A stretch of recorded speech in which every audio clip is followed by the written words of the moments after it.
I guess there's only one way to find out. Let's do it to it, right? 5, 4, 3, 2, 1, 0. All engine running. Welcome in, welcome back, and good Lord, Jet fans, are we okay today? Have we caught our breath yet? Did we make it through that mild panic attack this morning? Waking up to some news of our potential franchise quarterback, Justin Fields, getting carted off practice field in 2 snaps. 2 snaps. Definitely not the coffee that I was looking for this morning. God, Jet fans just haven't had an easy ride lately. Hell, even more like the last couple decades, if we're being honest. I mean, at this point, panic attacks are pretty much just baked into the Jets' preseason conditioning program. But let's breathe easy. Just a dislocated toe, day-to-day timeline, pain threshold thing. He'll be back at him before you know it, but man, if this is any foreshadowing of how the season might play out, gonna want to keep those Tums handy, boys. Looks to be a bumpy ride ahead. And speaking of bumpy rides, this episode has more speed bumps than a gated community. I got Micah Parsons side-eyeing Jerry Jones over some contract stuff. Shohei is hitting home runs at a pace that's making the greats of the game blush. And some stats that'll make you rewind just to make sure that you heard me right. A base of NFL holdouts, sprinkle in some NBA moves, a dash of some MLB milestones. You take all those ingredients and throw them all on the MLB trade deadline hot stove. We're cooking up a pretty great meal here, so stick around, buckle up, and settle in. I'm your host, Ian Rice. You're tuned in to Rice on the Mics. Let's get it going. Tranquility Base here. The Eagle has landed. So, Jet fans, how'd you start your day? Coffee, maybe some eggs, maybe your favorite episode of Rice on the Mics. Well, how about a dislocated toe scare? Yep, just your average Thursday morning in the roller coaster that we call Jets fandom. The news broke about Justin Fields getting carted off, and suddenly every green and white bleeding heart in Jersey dropped faster than Zach Wilson's approval rating. There is good news, though. No fractures, just a dislocation, and not on his big toe, which is important to notate. Head coach Aaron Glenn played it cool, which is a rare thing for this organization. Said, quote, "We got Tyrod Taylor. We're all good." Sure, that's great and all, coach. Nothing says winning season like banking on Tyrod in 2025, right? Yikes. But look, it should be just like a pain tolerance thing. It should be, he'll be able to play through it. He'll be available week 1. He'll be fine. Hopefully it doesn't nag throughout the season. And Jets fans, we can continue to hold on to whatever hope we have left when it comes to this frustrating and miserable franchise. But we love them. We root for the green and white. Meanwhile, in Jerry World, Cowboy superstar Micah Parsons is the latest on the list of frustrated edge rushers. So stop me if you've heard this before. A Dallas player, stop, and Jerry Jones, stop, are having public contract stare downs, stop, and throwing jabs at each other through the media. Stop. Jerry was quoted as saying that the negotiations were simple, which makes you wonder if Jerry even knows what simple actually means anymore. And Parsons, to his credit, was quick to point out his edge rushing pals of TJ Watt, Myles Garrett, Max Crosby, and how they all got paid the bag, and now he's holding the tackling dummies. I said last episode, if you listen, that TJ Watt owes Myles Garrett a really nice Rolex for resetting the market when he got paid. Well, TJ Watt just reset the market again, and now Micah might have to owe him a Bentley instead of a Rolex here. Micah is, quote, holding in at camp and nursing some back tightness, which is pretty much a fancy way of saying call me when the check clears, okay? And while we're on money drama, same division, same problems, I guess. Commanders fans, cover your ears now, because Terry McLaurin has decided to skip his conditioning tests and is risking $50,000 in fines per day just to pressure Washington to get the bag. And as a Jets fan, I am smelling some Hassan Reddick stench from last year. I mean, look, to be fair, the guy has averaged over 1,000 yards for like nearly half a decade. And with a young, blossoming talent at quarterback, this seems to be the guy that you might want to keep around, the one like veteran guy that you would want to pay here. But GM Adam Peters is quoted as saying that they're having conversations, whatever the hell that means. So if you're reading between the lines at home, you kind of get the sense that Washington is going to stretch this thing out so long that even Congress would get annoyed.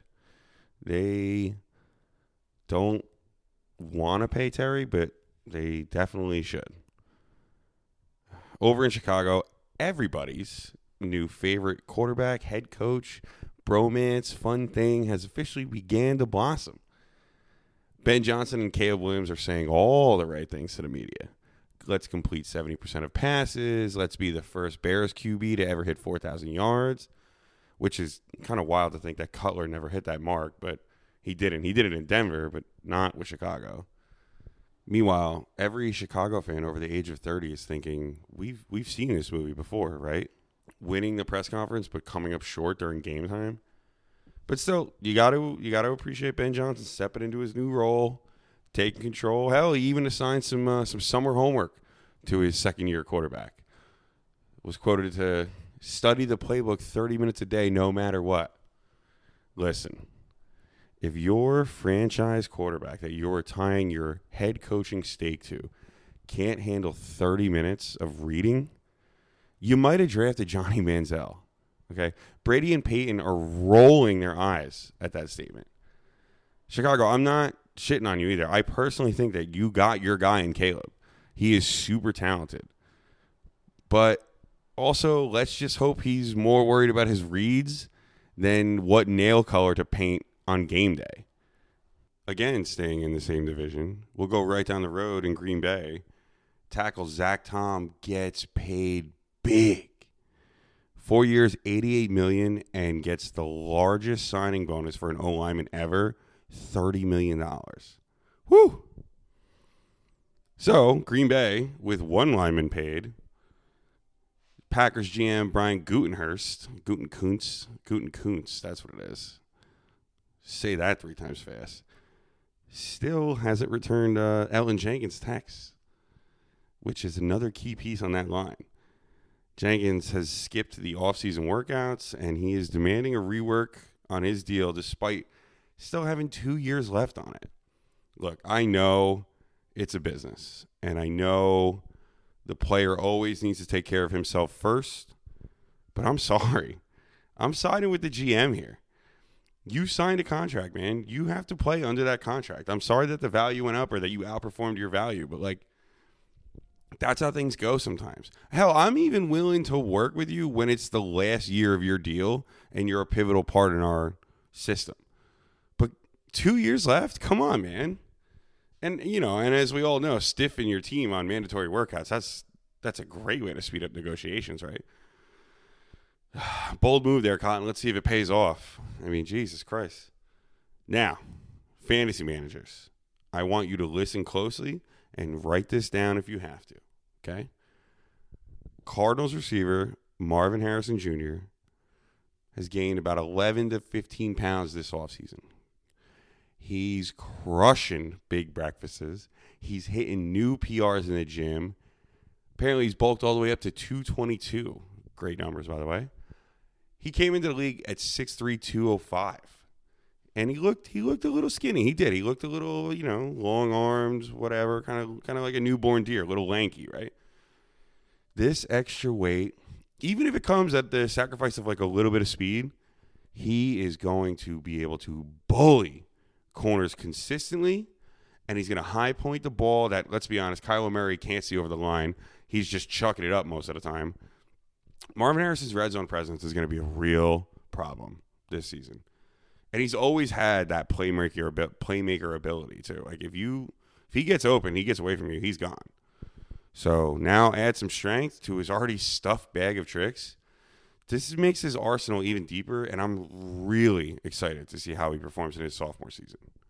Hell, even his teammate Trey McBride, who is no small man in his own right, joke that he's been lifting on the other side of the gym just to avoid Marvin because he doesn't want to get embarrassed by him. Look, long of the short, if you draft Harrison this year, just remember to eat your Wheaties before you click that submit button. He's going to have a dominant year. I promise you that. All right, pretty much all that's left now is just some housekeeping on some smaller headlines that you might have missed in the shuffle. So let's just hit them real quick, right? Get them while we're going. Jamal Adams is doing his best to keep his career going and inks a deal in Vegas, reuniting him with Pete Carroll. Sauce felt it was necessary to get on the mic and defend his record-setting deal despite last year's dip in his play. He said, quote, "No matter what I do, they're going to make a huge deal out of it. I can miss a tackle. There's a lot of people that miss tackles, but I just understand that it's going to be about me because I'm me. So people are going to blow things out of proportion." Sauce, look, honestly, Sauce, I'm rooting for you. I love the Sunday Sauce. Italian, I love having you on my team. I'm glad they extend you. I don't care that you're the highest paid corner, even with a dip. I don't care about any of that. I'm happy to have you on my team. But do me a favor, man. Let your play do the talking. Don't worry about what anybody's talking about. Don't worry about what the media is talking about. Just fucking go out there. Let your play do the talking. Be Revis. Nobody really heard from Revis until it was time for a contract extension because nobody threw at Revis. Be that guy, okay? Learn from Aaron Glenn and just be invisible on game day. As a cornerback, that's the best thing that you want. Anyway, lastly, David Montgomery declared that it's a year of reckoning in Detroit, which that sounds intimidating and all until you remember that it's still the Lions, and they're still relying on Jared Goff, and their O-line took some huge hits this year, and their defense is always hurt for some reason. So, yeah, just keep biting those kneecaps, I suppose, and we'll see how things shake out. This is only the first week of camp, and we got hit with headlines galore. But until they put the pads on, unfortunately, that's all any of this is. Just some hot takes and headlines. So, Jet fans, breathe easy. You survived another practice, but unfortunately, there's still going to be another one tomorrow. And I will continue to keep my eyes peeled, my ears to the ground, and go through every article with a nice fine-tooth comb to find all the bullshit and sort it out. But until things start to get hot and heavy, it's kind of just another NFL summer for now. So stay tuned. We're going to slip into a couple small NBA offseason stories worth noting. You know, we got to cover everything around here. And then we're going to really dive into the MLB hot stove. And the tea that's brewing is hot. So you're going to want to hear all that. So keep it right here. You are listening to Rice on the Mics.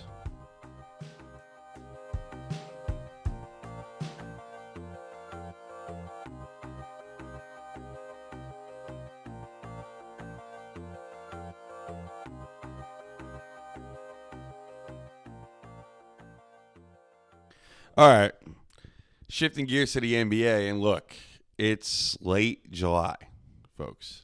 So the NBA news cycle right now, it's looking drier than Ben Simmons' jump shot.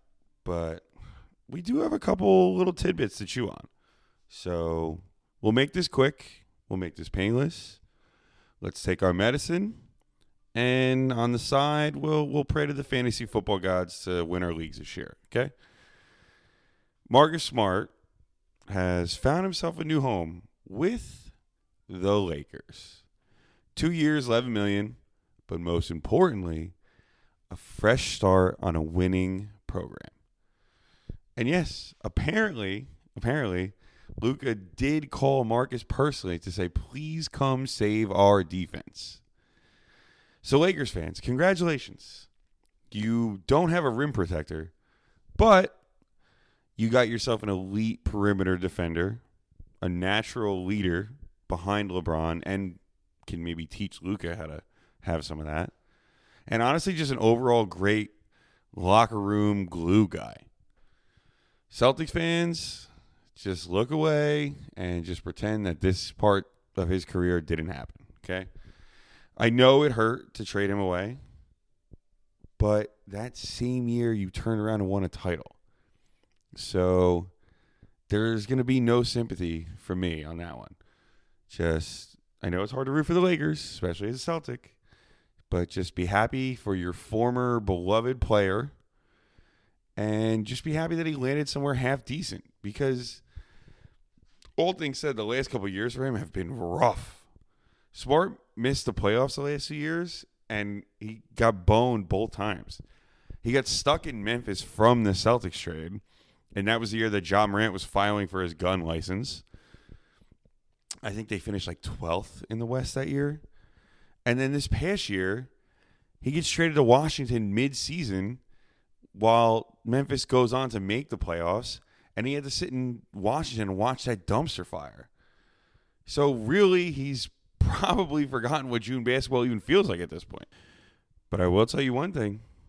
He'll remember quick enough when it comes to Luka, LeBron, and those Lakers. This is probably LeBron's last year in the league. You don't think he's going to do everything in his power to go all the way, or at least try to be in the Western Conference Finals? You're crazy. So it's going to be real interesting and real fun to watch Marcus Smart play basketball in L.A. And speaking of L.A., speaking of reunions, did anybody have this on their bingo card? Chris Paul, at the ripe old age of 40, is going back to Cali. He's going back to the Clippers. 21 years in the league, and he's returning to a franchise that he once dragged into relevance. Clippers president Lawrence Frank was quoted as saying that CP3 is excited about his backup role that he'll be playing. Backup role? Right. I'm sure. Excited about that. Right. Well, look, we'll see how long Chris Paul enjoys watching James Harden dribble the ball for 22 seconds. I'll set the over-under at about late November on that one. And it doesn't stop there, though. It does not stop there. The Clippers are stacking all the veterans. They're grabbing every infinity stone they can. Bradley Beal, John Collins, Brooke Lopez, and now Chris Paul. Honestly, looking at the roster, I feel like I'm looking at an old-timers day promotion. Plenty of big names, yes. Plenty of talent, maybe. I mean, look, honestly, all of them are about 3 seasons removed from their prime health. But, hey, look, LA wants to keep Harden fresh, so Paul's insurance against injury, I guess. Though I'm not really sure that a 40-year-old Chris Paul is exactly what you would call injury insurance. But nostalgia also sells tickets. And I am sure that there are plenty of fans that cannot wait to dust off that number 3 Chris Paul jersey from deep in their closet. Something they thought they would never wear again. Now to a wild betting scandal that keeps resurfacing.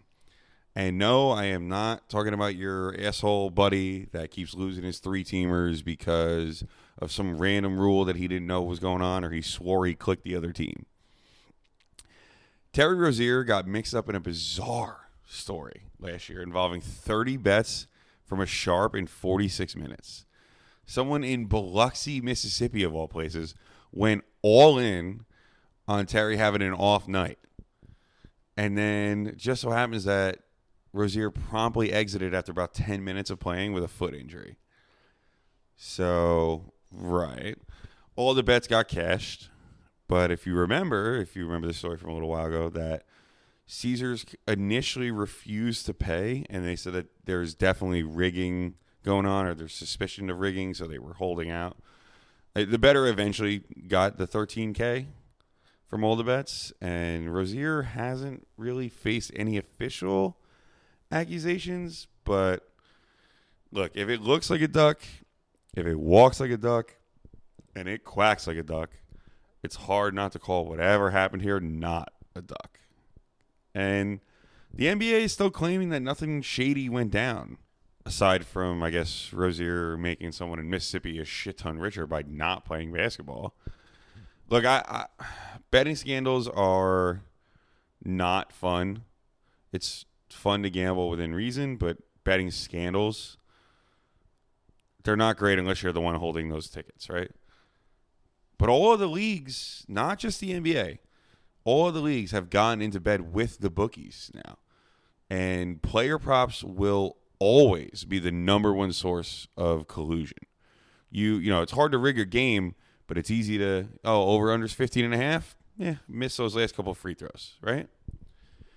And that's kind of the price you pay.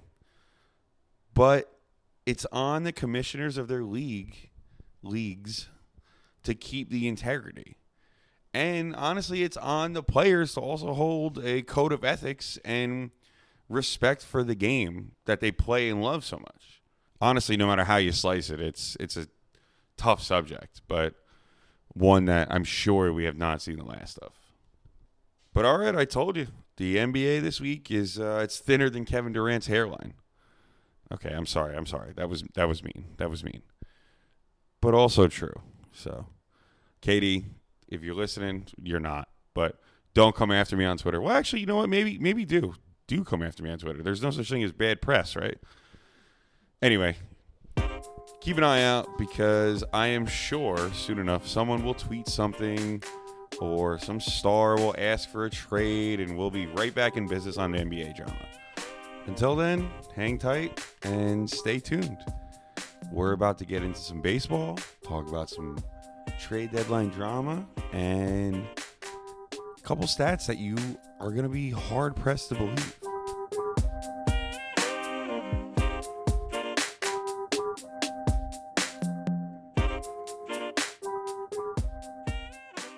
Batting third in our order today. That's right. Time for some baseball, ladies and gentlemen. This week has been filled with tons of moving parts, so buckle up. We're going to start off in New York because, of course, we have to. I make the rules here, and you know what? The locals need to hear what I have to say about them. So let's get right into it with the Yankees. And we're going to skip over the Atlanta series coming out of the break, to be honest. Boone reset the rotation and kind of got all his ducks in a row because the Toronto series was the one that was circled on the calendar in bright red Sharpie. This was the get your shit together series. This was supposed to be the series that the Yanks could take back some ground in the AL East after getting embarrassed on Canada Day in Toronto just a couple of weeks ago.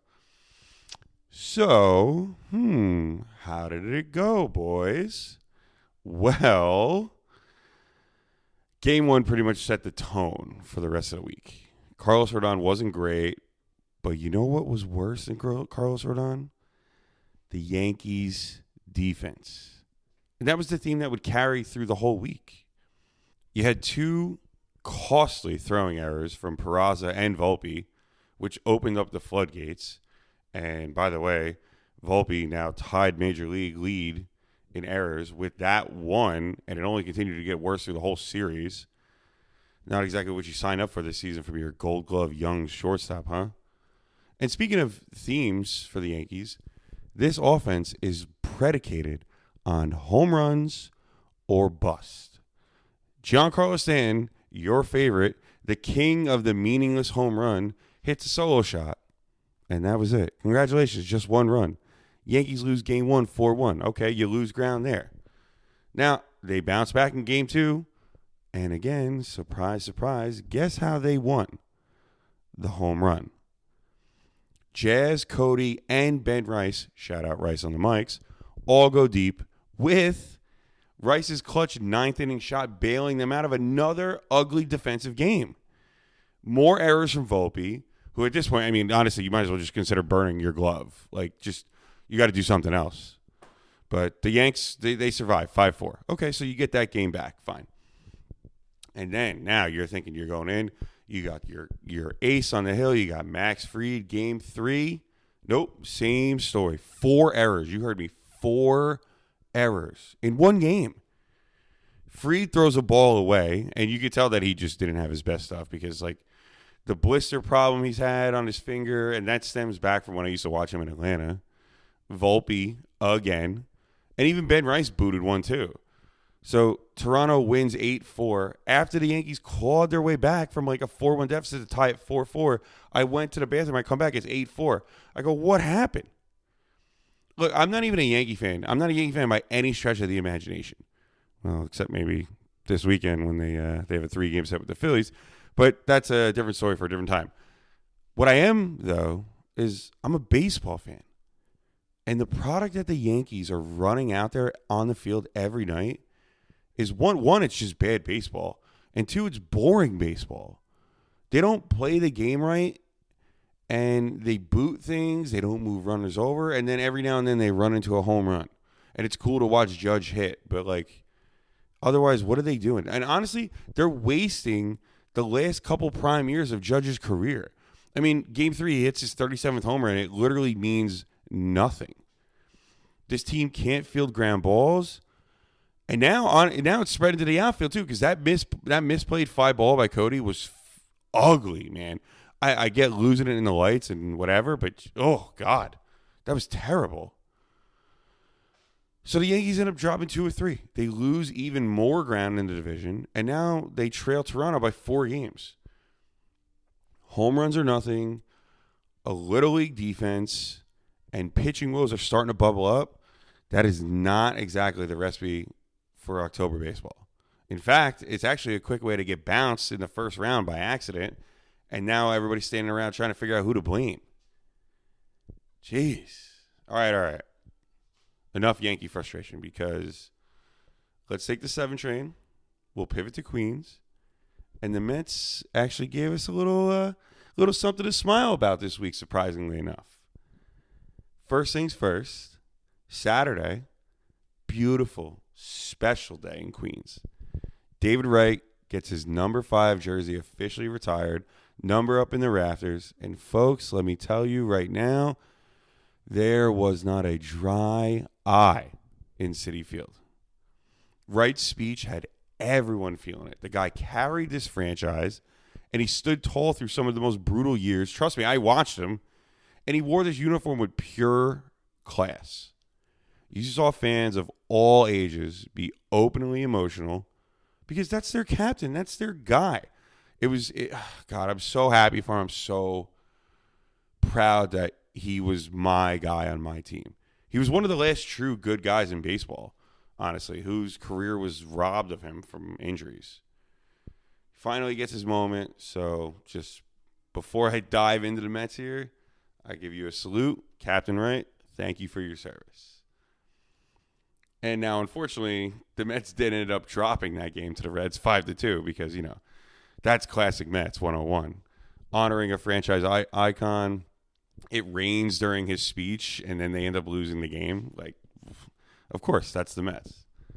I will say there was some late drama in it that would have been it, like just one of the all-time great games. Soto, I am not kidding you. He missed a home run to walk it off. He missed that foul pole by maybe 3 feet. But the more important story from that is that they had their chance, and the same story that's been plaguing them all year showed up again. They ended up stranding 11 runners on base. And they had the 2-0 lead early, and they blew that too. So, whatever. But then, look, when things took a turn, the Mets salvaged the final game against Cincinnati, and then they used that momentum, and they rolled it right into the series with the Angels. And some promising stuff. The young guns were fully flexing their muscles this week. Brett Beatty is making me eat my words of being a quadruple A player. And he's hitting bombs. He's got great defense. And Francisco Alvarez, who returned from his AAA exile, he looks like he got bit by a radioactive Mike Piazza. The man hit 10 home runs in 3 weeks down in AAA. What did they fix? I don't know, but he brought it up with him. He ropes a double, and then he rips another huge home run. In fact, the Mets rallied back from big deficits in back-to-back games, breaking out the brooms and winning all 3 games against LA for the sweep that this team needed to carry some momentum here. The pitching showed up too. Manaya's back, looking strong in his Citi Field return. Diaz blew the save earlier and then locked another save down now, and even had Ryan Stanek step in to close when Diaz needed a break. So everything seems to be clicking. Oh, and not to mention Francisco Lindor finally broke out of his disastrous 0-for-30 slump. I mean, 0-for-30, that is a great way to fuck your average up for the year. He was probably praying to every baseball deity known to man that each at bat he would just find the right one and hopefully it worked, and it did. I mean, he got that RBI single, and he ended up going 2 for 3 on the day. He's not the only one either. Big Meat Pete, the polar bear, he's chasing history too. His homer in the last game of the series puts him 4 away from tying Darryl Strawberry's franchise record for most home runs. So it's definitely a storyline to watch going down the stretch, and above anything else, the Mets have some genuine stuff to cheer for.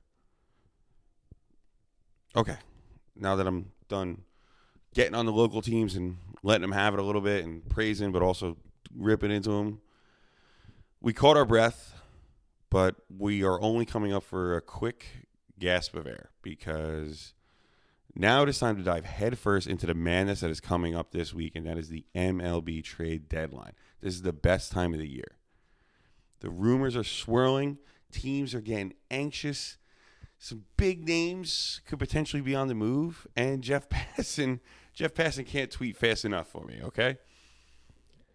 First things first, the D-backs are out, and they are ready to sell. Josh Naylor has already been moved to Seattle, which now gets them down to their other big 3 names, which is Zach Gallen, Merrill Kelly, and most notable, Eugenio Suarez, who quietly, or maybe not so quietly, actually, has 35 home runs on the year. The Yankees are in on him big. The Cubs would love to have him. Mariners just picked up Josh Naylor, so they're probably out on him. The Stros could want him. Even the Reds, I think, are knocking on the door. The Arizona's got a whole party in their backyard. We'll see how that goes. And the Pirates, the best, worst team in baseball, are getting calls for O'Neal Cruz because why wouldn't they?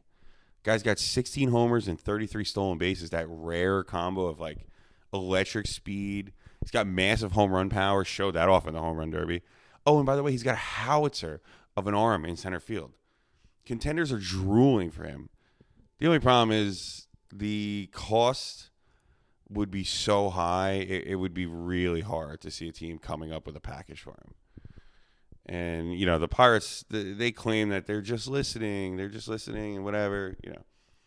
Look, everybody's just listening until some team gets antsy and they throw it all on the table. So it's a possibility you can see O'Neal Cruz moved.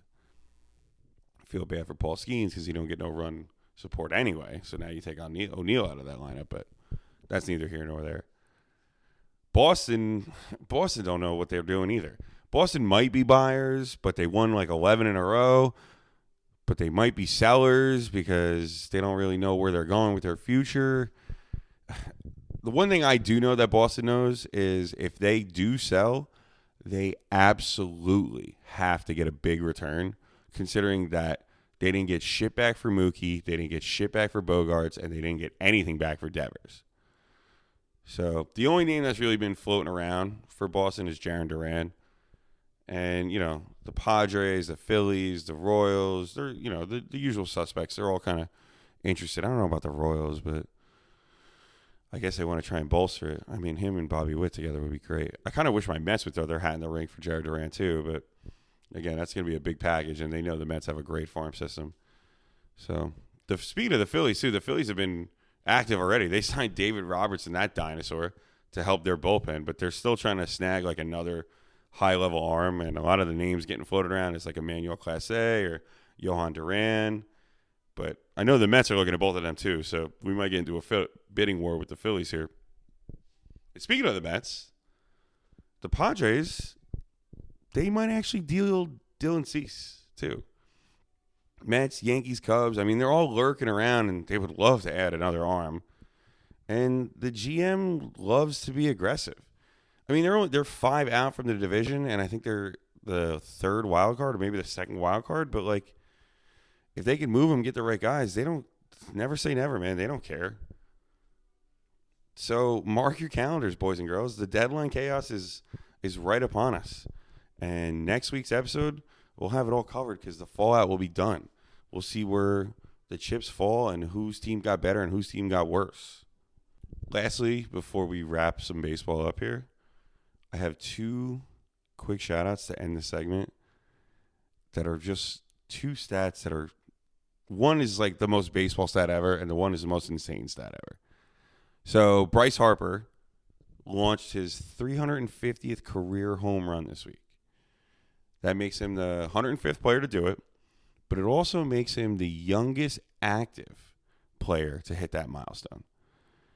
And I mean, he did it in Bryce fashion too. He had a fucking 440 moonshot. But the weird fact with that is, Judge, who also hit that milestone like last week, Judge has done it in fewer seasons than Bryce, but he's also older than Bryce.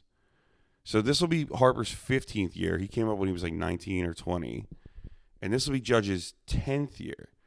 And Judge is like 33 or something like that. Time flies. Let's start there. But like, how weird is that Harper's the youngest and he's been in the league longer? I mean, it goes to show how much of a power hitter that Judge is and how good Judge actually is. But I don't know. I just thought that was weird and a good little tidbit. And then this is the one that's going to really, blow your mind if you know baseball. Jacob deGrom, my guy, my Met, he's had a stat that got floated around on Twitter this week. And it's actually insane that it's true. So after last week's start, he is now officially only allowed 1 run or fewer in 126 of his starts out of 238 career starts. So out of 126 starts, out of 238 career starts, 126 of them, he's only allowed 1 run or fewer. Think about how ridiculous it is. That's 53% of his games that he's only allowed 1 or fewer runs. That stat right there is enough to put him in the Hall of Fame. Build him a plaque and put a Mets hat on it. That's an insane stat. At 53% of your career starts, you've only given up 1 or fewer runs. I mean, if that's not an elite pitcher, then I don't know who is. I know, no one will ever touch 300 wins again. I know all that, but like, Jesus, man, that's insane. Okay, well, that was baseball. We covered it all, from Little League level fielding from the Yankees to the Mets honoring one of their all-time greats and all the trade deadline chaos that you can handle. That's it. You're caught up this week, folks. So let's wrap this baby up and send you on your way.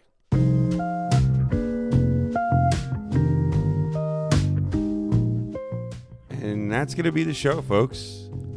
If you made it this far, you've officially survived another sports roller coaster with yours truly. From Jets-induced panic attacks to Yankee throwing errors giving us all gray hairs, we made it through it in one piece. As always, I genuinely appreciate every single one of you that tunes in. Because without you, I'm just a guy yelling about sports into a microphone by himself. Which, to be honest, I'd probably be doing anyway, but it's way better with a little bit of company. Make sure you're following the Instagram, @RiceOnTheRadio. Join the community, hit me up, slide in the DMs with a hot take, or even send me a good meme. I'm a sucker for a good meme. And check out the polls every Wednesday. Midweek mic check. Let your voice be heard. Tap in. Trust me, we got a lot of fun going on over there. You don't want to miss out. As for next week, well, buckle up. We're going to have all the trade deadline fallout. NFL camps will be heating up, and I'm sure there'll be some injuries. And I'll have even more fantasy football teasers to get you ready for that huge hour-long fantasy episode that I got cooking in the books. My notepad is filling up with content for it already. Definitely got to tune in if you plan on dominating your league this year. But hey, that's enough out of me for this week, okay? Like always, I'll leave you with this. Spread good energy in this world, and make sure you tell someone you love them. I'm Ian Rice. This has been Rice on the Mics, and I'll catch you right here next week. Stay golden.